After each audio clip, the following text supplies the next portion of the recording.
বানাবো মিষ্টি মোগলাই। তার জন্য এদিকে আমি কড়া বসিয়ে দিয়েছি, কড়ার মধ্যে অল্প পরিমাণে ঘি দিলাম, তারপরে সুজি দিয়েছি, সুজিটা হালকা নাড়াচাড়া করে নিলাম, তারপরে দিয়েছি শুকনো কোড়ানো নারকেল, তারপরে দিয়ে দিয়েছি আমন্ড বাদাম কুচি, দিয়ে অল্প জল দিয়ে দিলাম, তারপরে দিয়েছি চিনি, তারপরে দিলাম স্বাদ মতো নুন, তারপরে দিয়ে দিচ্ছি কিশমিশ, তারপরে দিয়েছি গুঁড়ো আমুল দুধ, তারপরে দিয়ে দেবো একটু এলাচ গুঁড়ো, দিয়ে নাড়াচাড়া করে নেবো।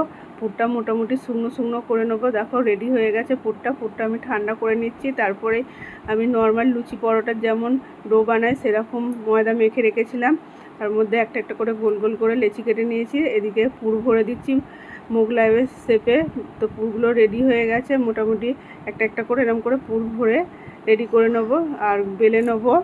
তারপরে কড়া বসিয়ে কড়ার মধ্যে তেল গরম করে নিয়েছি, আর একটা একটা করে হালকা আছে আমি লাল করে বেশ কড়া করে ভেজে নেবো।